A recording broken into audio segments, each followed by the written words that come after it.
Well, good afternoon, and again, thanks to all of you for watching. I hope that you all had a peaceful and restful weekend. First, last night and today, we are seeing some treacherous weather across Virginia. We've had some flooding in southwest Virginia with more than 20 water rescues overnight in Washington County. 10 homes were flooded in Pulaski and severe flooding in Abington and Bristol. As of noon, we had more than 166,000 electricity customers still without power across Virginia. This weather system is moving across Virginia, but we may still see dangerous storms and high winds through the afternoon. So I advise Virginians to listen to their local weather alerts, and if you hear a tornado warning, please take immediate shelter. Obviously, taking shelter to save your life takes precedent over social distancing. And if you're out in your vehicle and come upon high water across the road, please don't drive through it, turn around. Today, we have updates on modeling, online learning, and budget items. First, let's talk about modeling. I know most of the reporters here participated in the briefing we did at noon with our data scientist. You saw what we are seeing. I trust you saw how comprehensive the models are. I appreciate the number of great minds that are working around the clock to provide us with accurate and timely data. Since this epidemic began, I have said we are basing our decisions on science and on data. We are listening to expert epidemiologists and public health experts in our Department of Health. We're listening to our hospital CEOs as they tell us what they are seeing in their emergency rooms and intensive care units and what they expect to see. We're listening to our economic experts as we assess how deep the economic pain will be and for how long. We have made decisions such as the decision to close schools through the end of the year and to close businesses and tell Virginians to stay home through June on what we have learned from our experts. We have watched the national models, primarily those from the University of Washington and the CHIME model from Pennsylvania, which predict how many people will get sick and when. That information is helping states and hospitals predict when and where to prepare for a surge in patients. Those models change daily as our own behavior changes. Our social distancing measures have changed the model's prediction for what we will experience. We wanted something that could take more of our own Virginia-based actions into account. Today, I'm excited that we're able to share a Virginia-specific model. It has been developed by the University of Virginia. Like the other models, it too will change as we move forward depending on our own behavior. Right now, it shows that our social distancing measures are working. We are slowing the spread of this virus. It also shows that right now, Virginia's hospitals have sufficient capacity to handle the surge in patients that we expect. But this model also demonstrates that if we lift the stay-at-home order or social distancing too soon, if we try to rush to get our lives back to normal, the number of cases will spike higher and earlier, and we can't afford that. This demonstrates just how very important it is to continue social distancing. So we need to keep doing what we're doing. For students, this means learning at home. I'd like to tell you about our Department of Education's plans to ensure our students continue to learn. Closing our K-12 schools was a necessary step to protect public health. But I know it has had a profound educational and emotional impact on students, parents, and teachers.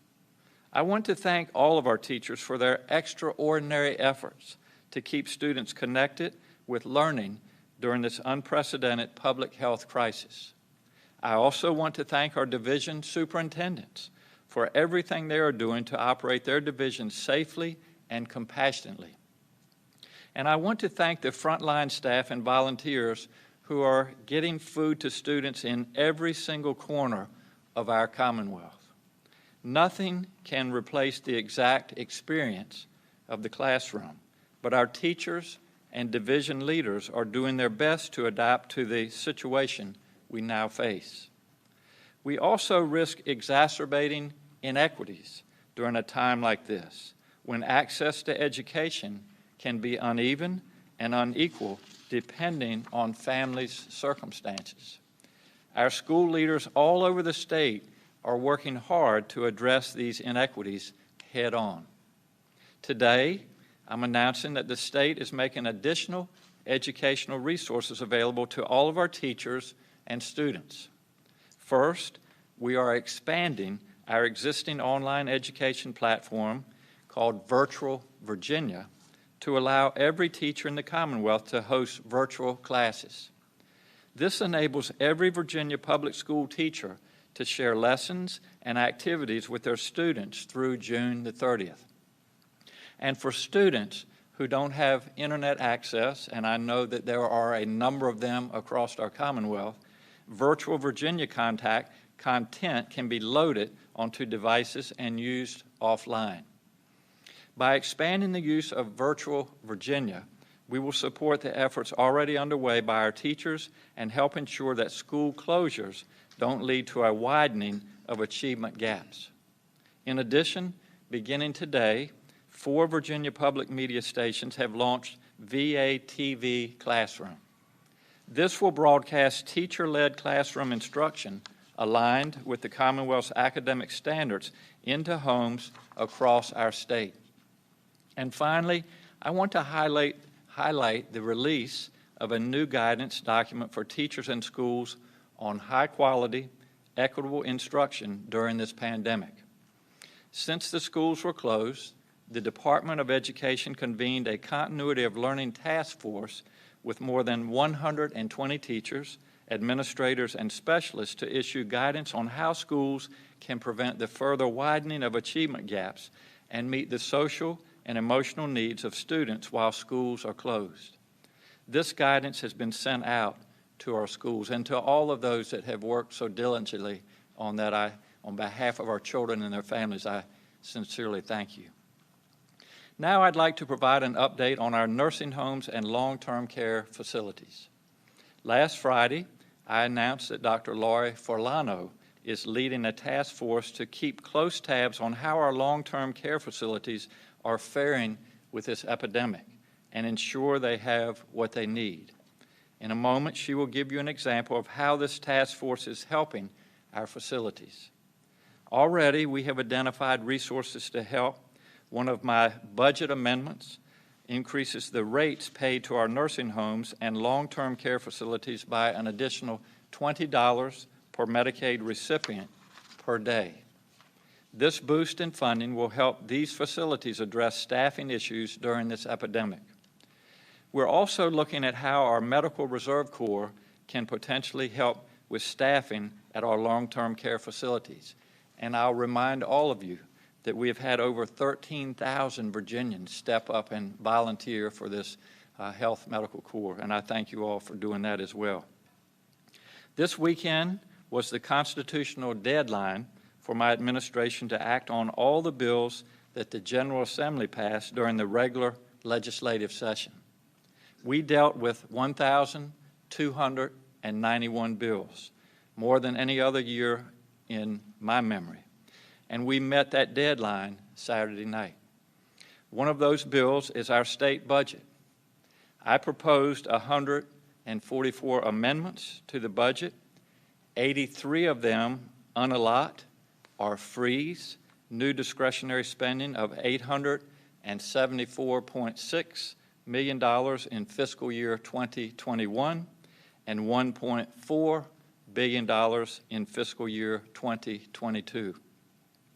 49 amendments are language amendments that relax specific requirements and give greater flexibility to our agencies and institutions of higher education as they conduct business during COVID-19. Now, yesterday was Easter Sunday, And I want to thank everyone who found a way to mark the day while adhering to social distancing. Thanks also to those who adhered to our guidelines in our parks and on our beaches across Virginia. I know it can feel like we have already endured the restrictions brought by this epidemic for a long time, and we're going to need to keep living this way for the near future. That is one lesson that the modeling showed us today. The key is for us to keep doing what we're doing. Stay home, stay away from groups, and wash your hands. Right now, distancing is our best tool to fight this. Now I'll turn it over to Virginia Commissioner of Health, Dr. Norm Oliver, for a health update, and then we'll hear from Dr. Laurie Furlano. After that, I'll be happy to take questions. Thank you all.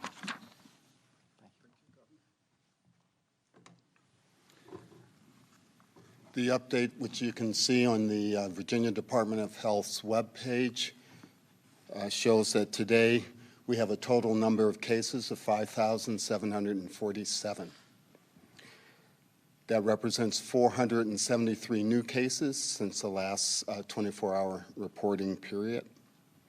The total deaths from COVID-19 now number 100.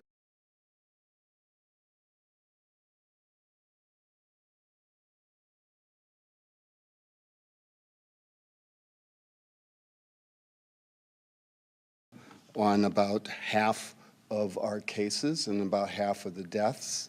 While this is something we are struggling mightily to improve in the coming weeks and months, I should also point out that Virginia is one of only about 12 states that even report race and ethnicity data, and all of the 12 that do so face the same problem with missing data. Of the cases that we do have race and ethnicity data on, that's 3,121 cases. 921 of them are African American for about 30%. Of the 149 deaths, we have race and ethnicity data on, again, about half of those, and 33 of those are African American for about 22% of the deaths. Thank you.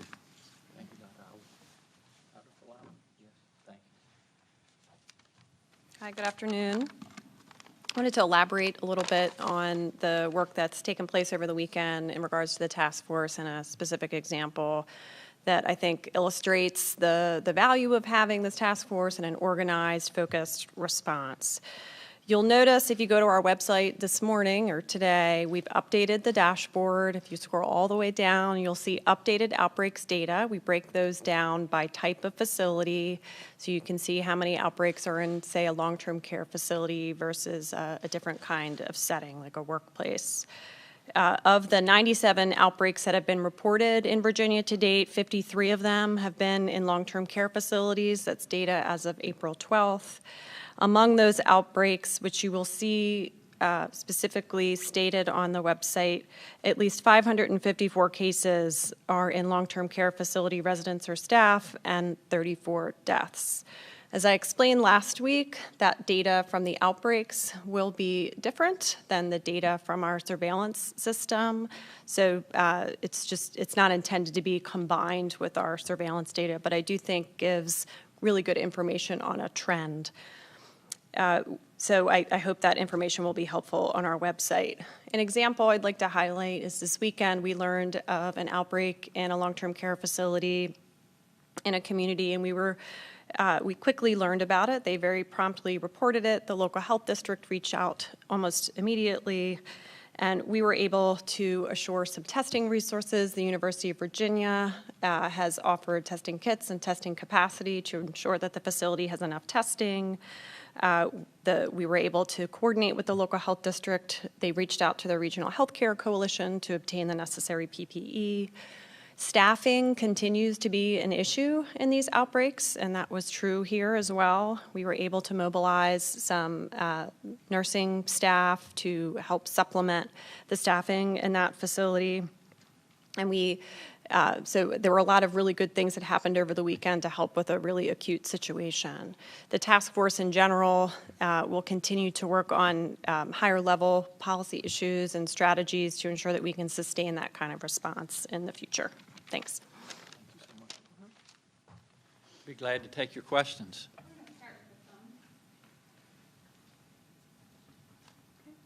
The first question. The conference is now in talk mode. The conference is now in talk mode. The first question will be from Megan Pauley with VPM. Yeah, hi, thanks.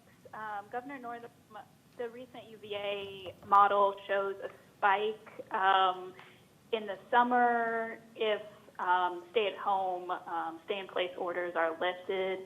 Do you plan to continue the stay-at-home order into the summer and potentially fall?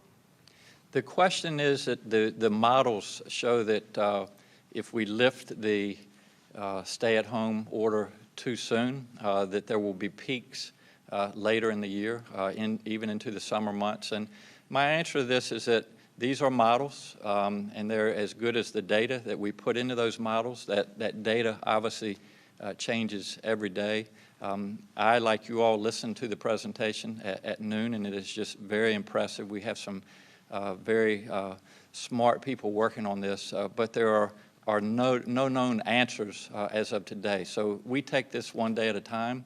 I think the question always comes up, and I would have it as well if I were sitting at home listening to this, is when will our lives return to the way we knew them before this COVID-19? And just as soon as we can get people's lives back to normal, we will, but we also have to do it safely. And we know right now that the social distancing is working.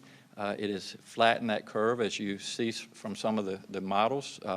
The capacity in our hospitals, they're able to handle when we predict that surge will occur. So we need to continue everything that we're doing right now.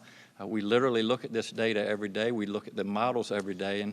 And I just want to let the Virginians know that as soon as we can ease the restrictions, and when we can do that safely and get people back to their lives, I will do that. So thank you.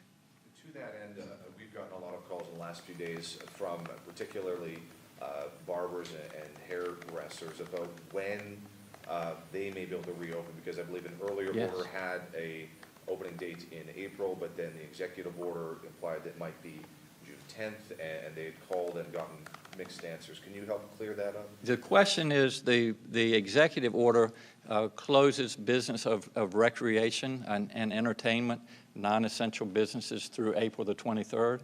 And so the question is, will businesses be allowed to reopen after the 23rd, or will we be extending it? And as of right now, we're looking at our peak being in the latter part of April, early part of May. So we will extend that order for people to not be going to businesses like that those businesses will be closed. I will have an announcement on Wednesday as far as when that date will be. I realize April 23rd is only a week and a half away, and I know the businesses need to know that, but it will be extended. I just don't know for how long, but I'll make that decision on Wednesday, or I'll make the announcement on Wednesday. I'll put it that way. Thank you. Yes, the next question is from Greg Schneider with the Washington Post. Governor, can you talk about the degree to which you're working with the leadership in Maryland and the District of Columbia to coordinate how you reopen business and public functions? The question is from Greg Snyder at the Washington Post, or how we're working with our neighboring states and city of Washington, D.C. to look at really a consistent way of easing these restrictions. And it is an excellent question.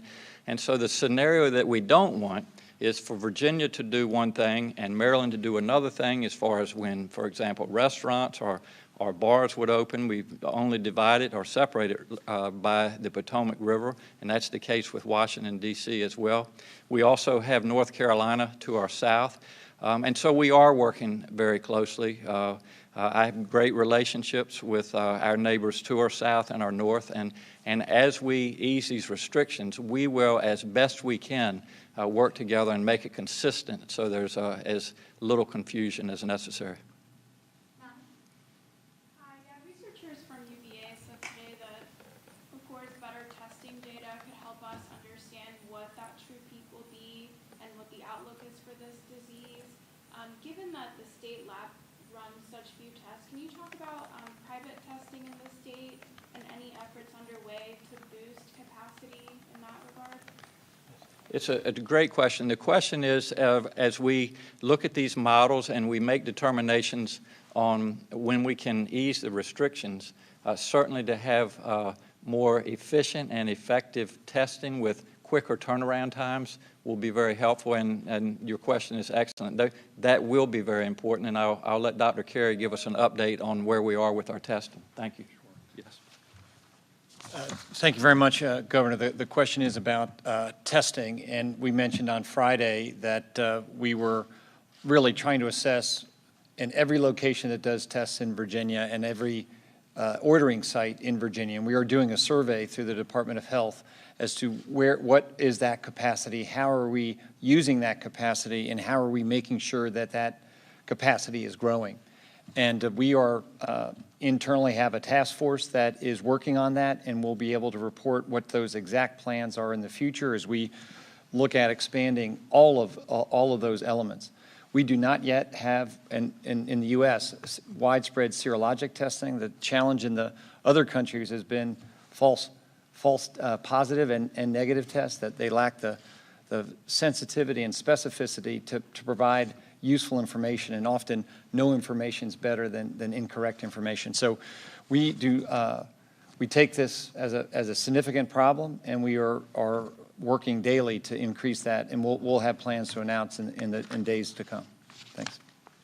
And Mel, just to follow up on that, as you may remember, our testing, especially at some of our private labs, the turnaround was 5 to 7, sometimes even 9 days, and it was just unacceptable. And so I've been in communication with a number of hospitals, but some of the hospitals now, healthcare systems, have in-house testing, and the turnaround is as short as 10 hours. And so we're not where we need to be as of today, but each day that gets better. And you know, you've heard me talk about to be able to have a turnaround time of 15 to 30 minutes. That's really where we need to be, and we will need that information as we make these decisions to ease the restrictions. But we're getting there.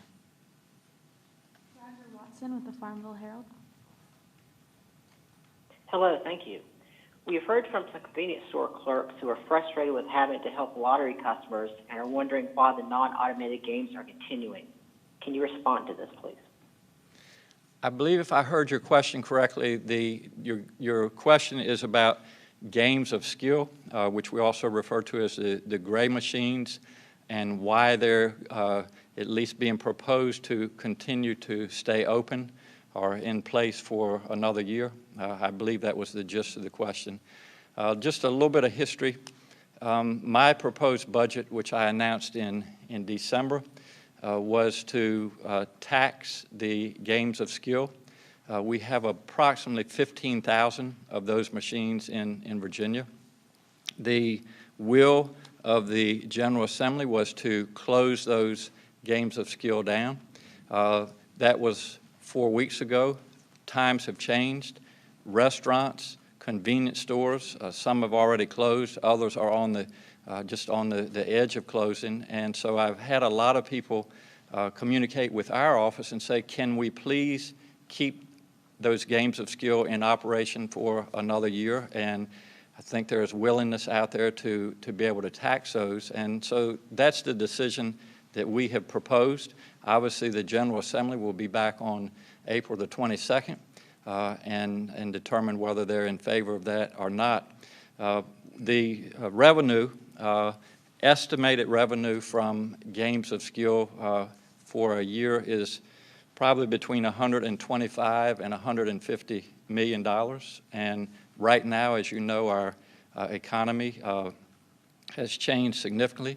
And so we have proposed that if these games of skills are allowed to remain for another year, that revenue, the revenue from the taxing of these games of skills would be put towards homelessness and sheltering.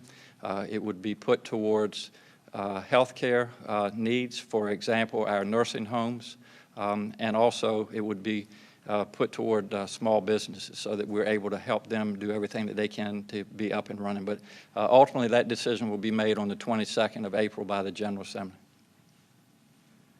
Thank you, Governor. In terms of the data for those African Americans, ethnic groups, and the difficulty in getting that data, is there anything that you could do to prompt the labs to work maybe more aggressively to get this data in? Can you make it in order? And then on sidebar, the President talks about having enough PPEs, having enough equipment, tests, ventilators, and they're even willing to help foreign countries with ventilators, but yet your administration, Dr. Perry, talks about not having enough equipment and tests. Where's the disconnect? Yes, great question. Let me answer the second part of your question first, and it refers to, do we have enough PPE? Do we have enough testing equipment in Virginia? And perhaps there's a disconnect or different messages that are coming out of Washington. I think you said that they're saying that we have so much capability that we're actually going to send some to other countries. That couldn't be farther from the truth here in the Commonwealth of Virginia, and I certainly can't speak for other governors, but I'm in touch with them several times a week, and they're fighting the same battle. We're fighting a biological war without the resources we need, and so we're working around the clock, literally, to purchase more PPE, to purchase more of the supplies that we need for testing, and we're, as we said previously, we're nowhere near where we want to be with those supplies, and so we continue to work every day. You know, I talk about capacity at our hospitals. Right now our bed capacity we feel is adequate, but as far as ventilators, as far as PPE, testing equipment, and especially staffing, we have some challenges. So we're making preparation to deal with those different scenarios.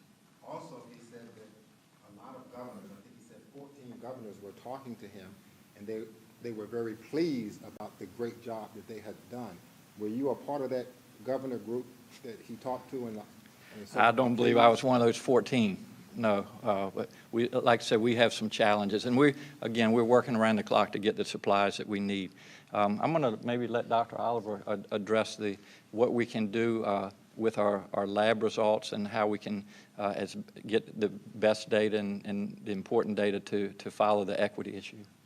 Thank you, Dr. Oliver. The Virginia Department of Health will be working closely with our hospital partners and the makers of the electronic health records that they utilize, because one of the reasons why we're having the problems with getting the reporting on the lab results, so knowing the race and ethnicity of cases that are positive, has to do with the not getting it from the clinician.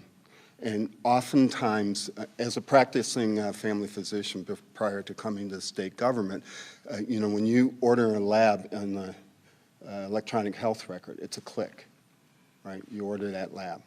And the system then generates that lab. So we want to work with those EHRs and with the hospitals to ensure that all of the important demographic information about that lab request goes along with it. If that information gets to the labs, then the labs give that information to us. That's what's happening. In addition, we'll continue our education of clinicians around this so that clinicians can be more mindful about making sure that data gets to us. And on the backside of all of this, I think we'll also take a look at the processes around this in a retrospective sort of way to find ways in which we can improve it. I think over the next several weeks we'll see some improvements in this through doing those sorts of activities. Sean Jones with the Progress Index.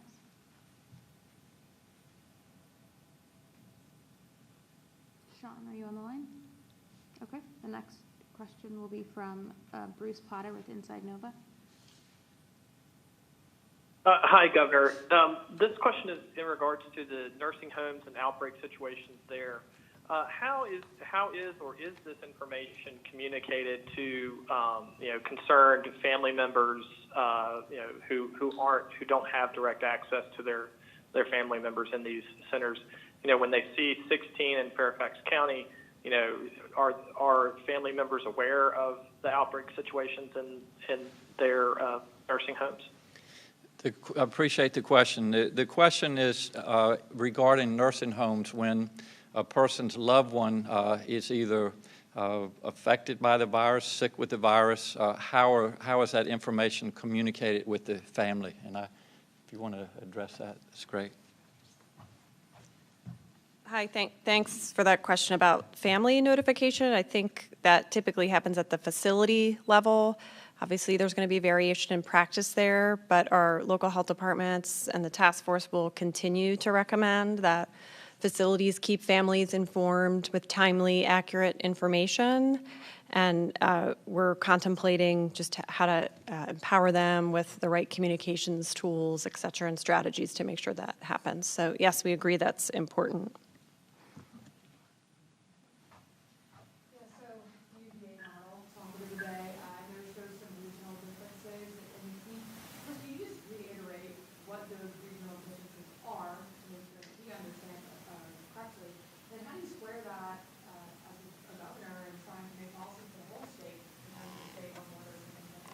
The question is, the Virginia model shows differences depending on what region of Virginia you're in.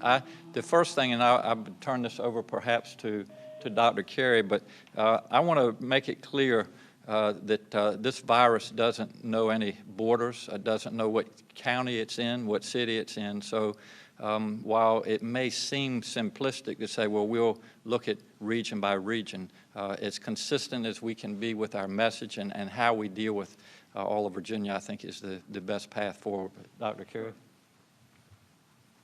The question is really the regional differences, and I'm not a data scientist, but I spent a lot of time with the data scientists, and really the transmission is dependent a great deal on population density and proximity and the number of interactions of individuals.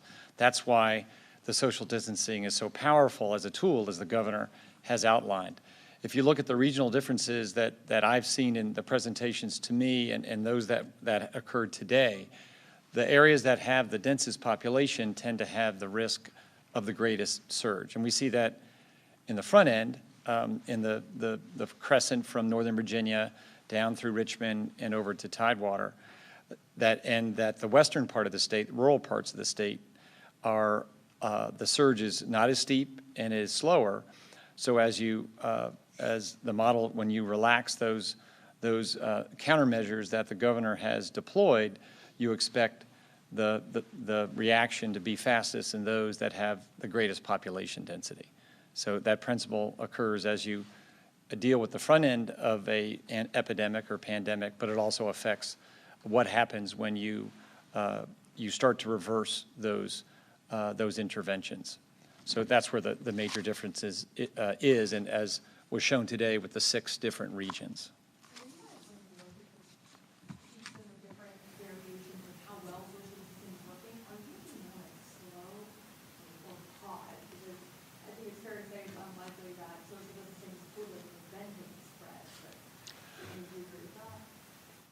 The way that I interpret the data, along with the presentations the governor and I have received, is that social distancing is indeed a powerful tool that has slowed. And again, this is where the predictive uncertainty comes, whether it's the end of April, early May, or later in May, that it looks like that it has had an impact. And I think the data scientists from UVA made that case with their diagrams today. So back to your original question of the regional differences, it really is based on density of population. But the principles are that we're one state, and we've got to look at what will work for all Virginians. With the Suffolk News Herald.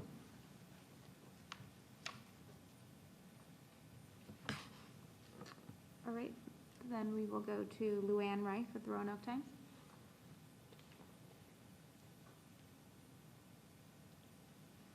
Okay.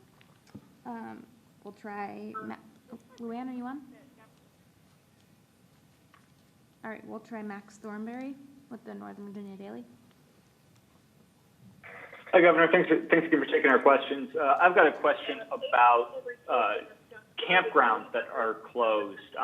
Obviously, public campgrounds are closed to overnight stays, but we have some people that own trailers, campers that they pay taxes on that are on private lots inside public campgrounds, and they can't get to them, but they would be able to go there under social distancing guidelines. Is this the right step that the public campgrounds are taking, closing and not letting people get to their private lots? The question is about campgrounds on, and it sounded like campers that are in our public campgrounds.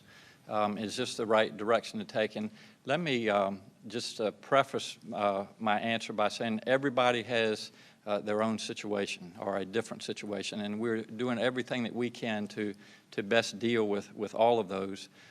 In the example of our state parks in Virginia, one of the challenges that we had, quite frankly, was that people were coming to these campgrounds, they were congregating in them and putting themselves, their families, and others at risk. And so none of these decisions have been made easily, but the decision was made in the case of our state parks to close them down to overnight and allow individuals to come in on a daily basis.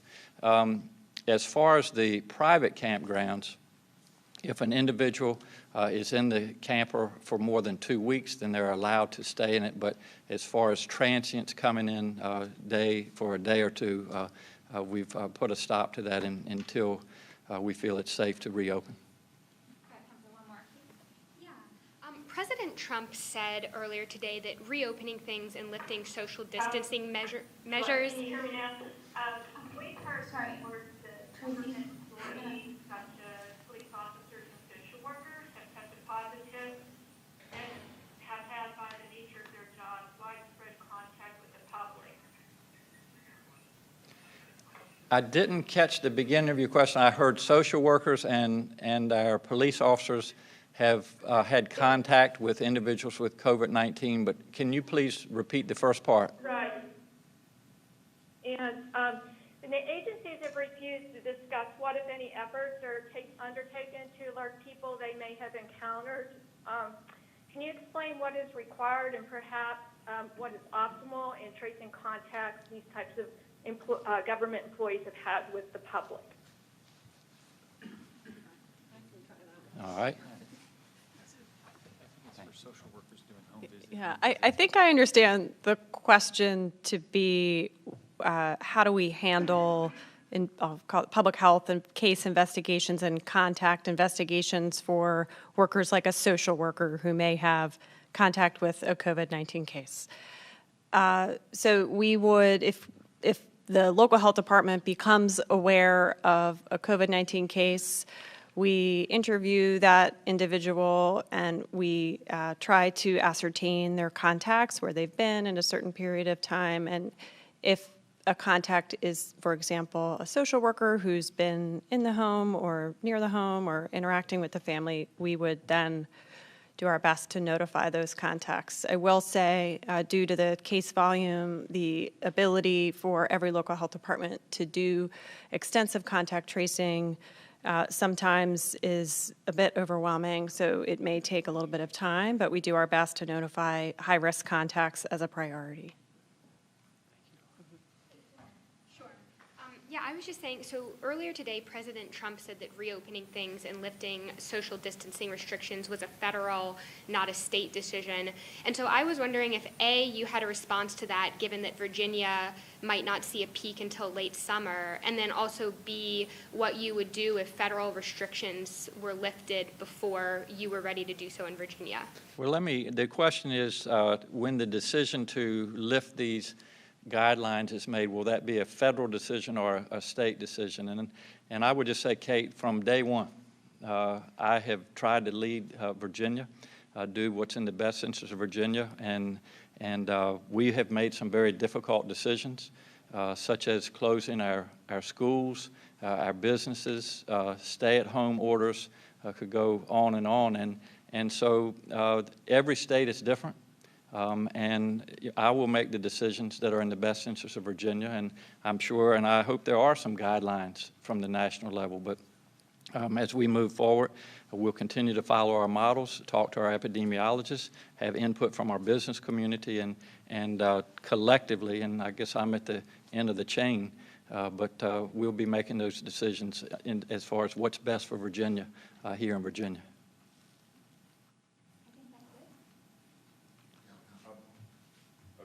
Any updates on the construction at the additional care facilities?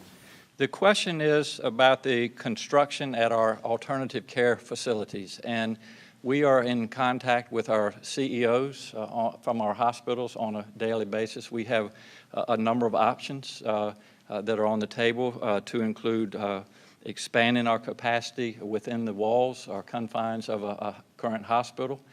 We have options working with our National Guard where we would put up MASH type of units, tents outside of hospitals. And then we have the option of building the 3 alternative sites, one in Northern Virginia, one in Richmond, and one in Hampton Roads.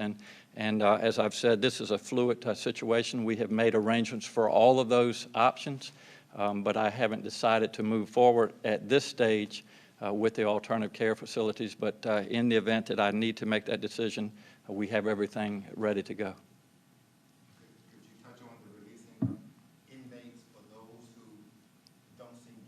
Compassion that your administration may have talked about versus those who say this is the right thing to do, they deserve to be let out in light of this COVID-19. Some people feel as though, you know, they're inmates, they broke the law.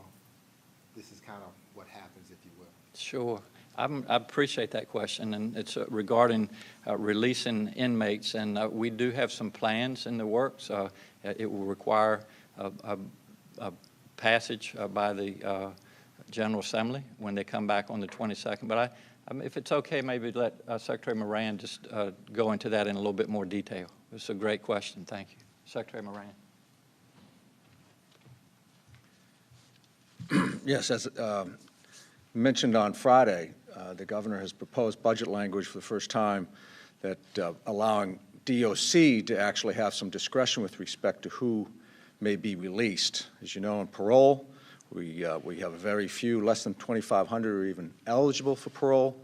And so there have been, we recognize that these are confined spaces, much like long-term care facilities, nursing homes. Special care needs to be paid to those in a confined setting. So the governor has provided legislation that we would hope the legislature to act favorably on. It would apply to approximately 2,000, a little less than 2,000 inmates who have 1 year left, 1 year or less left on their sentence. And DOC will review each and every one of those cases and determine whether or not they're appropriate for public safety and their welfare. And if I might just, Governor, if I might just take a moment. We have the lowest recidivism rate in the nation, something the governor and I have mentioned a number of times. We're so proud of DOC, the reentry programs. They have rigorous, robust reentry programs in our facilities. And we have the lowest in the nation recidivism rate for 4 straight years. And that is because we create a plan for success.